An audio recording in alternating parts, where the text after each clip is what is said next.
Let's discuss web security defense in this module, and as the name suggests, you might already be able to understand that we're going to discuss the security of web traffic and web applications, all the traffic that's going across the internet and using the web protocols. So we are going to discuss the web traffic control or web security defense for our network, for our infrastructure in detail in this module. So let's start the module.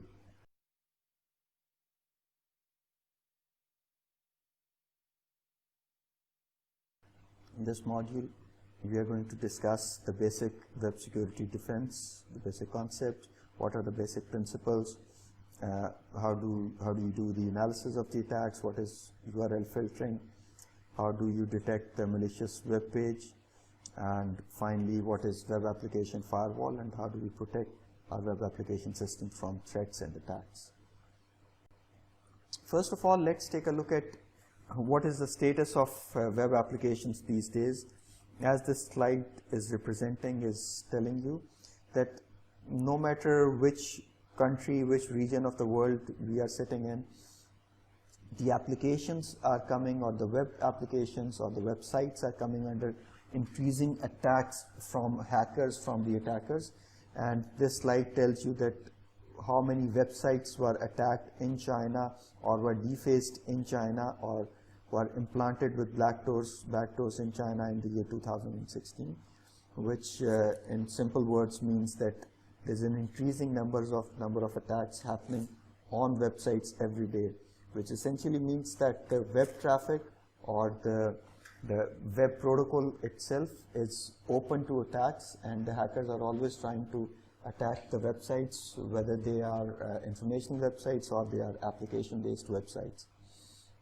If we categorize, or if we look at these attacks, we can categorize these attacks based on three criteria: attacks based on the clients, or something that's attacking the client, or the attacks that are focusing on the clients, then the attacks that are focusing on the server, and finally the attacks that are focusing on the communication channel of the web applications or the websites. In other words, the DOS attacks or denial of service attacks. Similarly, some server vulnerability attacks or client attacks, which include phishing and spoofing attacks, etc. So these are the three basic attack focuses, or the attack focus on different types of entities within the web framework. If you look at the basic web principles or the basic concepts of how the web works, there are three basic concepts that we need to know, which I'm sure most of you would already be knowing. First of all, the hypertext markup language, or the HTML, then the URL or Uniform Resource Locator, and finally HTTP or Hypertext Transfer Protocol. These are the three components or the three concepts which make up any website or which make up any web application as such.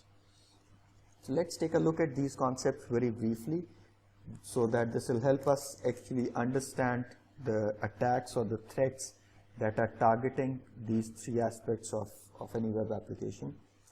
First of all, HTML or Hypertext Markup Language. This is the language of the web. This is the language in which the web pages are written. Whatever web pages you download, whatever web pages you see at the back end, this is the language of those web pages. So all the web pages are written in HTML. Then URL or Uniform Resource Locator. This is the way of identifying these web pages.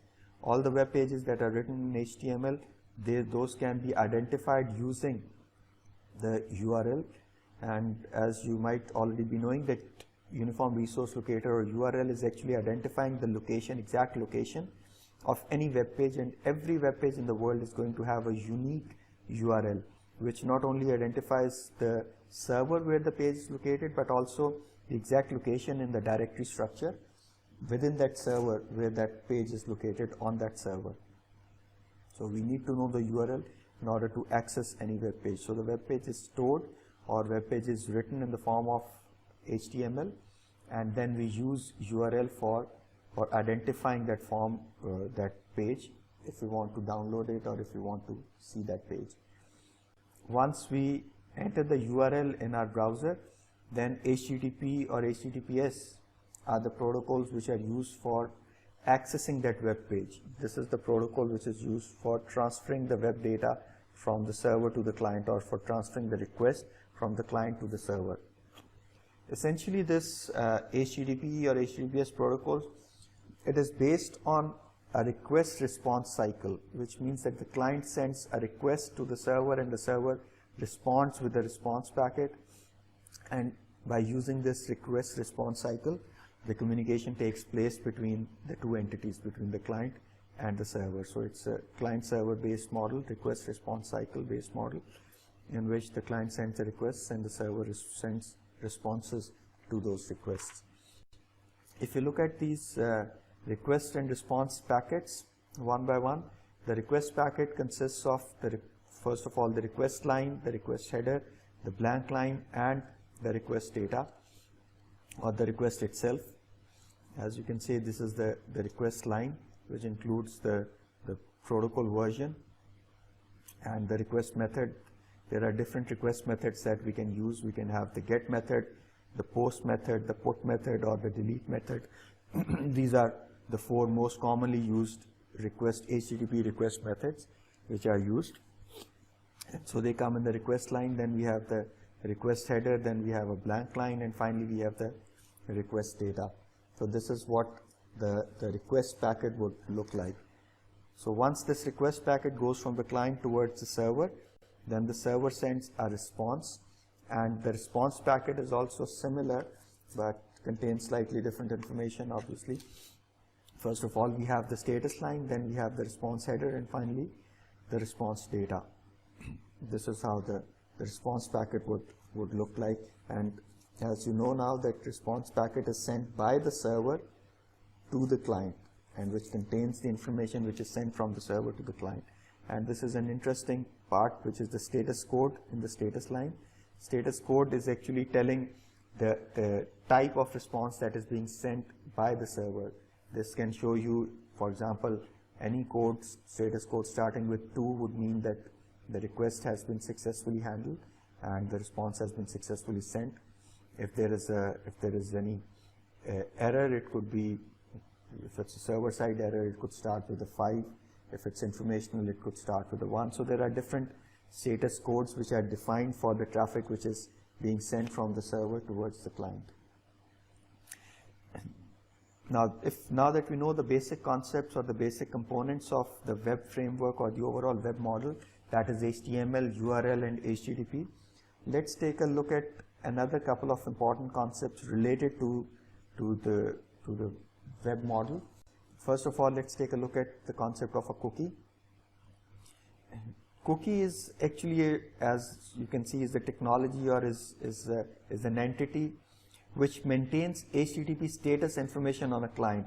Whenever a client accesses a website or accesses a web server that is holding, or that is where the web site information or the website HTML files are located, the server actually stores the information about that HTTP session into the client browser, and this information is sent by the web server towards the client in the response packet, and this response packet contains the cookie information, and the browser stores that cookie information inside of it. And whenever the client next time tries to access the server again, the browser sends that cookie information to the server, and based on the information stored in the cookie, contained in the cookie, the server can take certain actions, or the server will remember, in most of the cases, the server will remember the user or remember the client which is accessing the server. So this is just to remind the server of the client, and if the client had done any previous work or had requested any information previously on the server would remember that because of the cookie which was sent by the browser to the server. What is that information that the server would remember, or where is the information stored on the server? That is done by the session information. Whenever a client accesses the server opens a session, and the server can store the session information or all the related information about that session locally on the server in the session pages. And to identify that session, the server assigns a session ID and sends that session ID information in the cookie to the client. So essentially, when the client tries to access the server again next time, it includes the cookie information, or we can say that it includes the session ID information in the next request. So when the server looks at the session ID information, the server immediately identifies the old or the previous session, and then it takes out the information of that session from its local database or from its local session pages information or the session pages, and it exactly knows that what was the client's activity in the previous session, and if required it can load information from the previous session for the client, and the client can in certain cases continue from where the client left, or it can be presented with the appropriate content. The server can present the client with the appropriate content relevant to the client based on the session ID information. This is the relationship which I just explained. This is explained in this slide, that the client requests a session, the information is identified or stored and is identified by the session key. This session ID information is stored in the cookie and is returned to the client browser. The browser stores this information, and the next time when the client tries to access the server, it sends that information with the request in the form of the cookie, and the server can load that information using the session ID, can load the information locally and then send that information back to the client. So this is how the cookie and the sessions, they work together with each other and they collaborate with each other to provide better user experience to the user.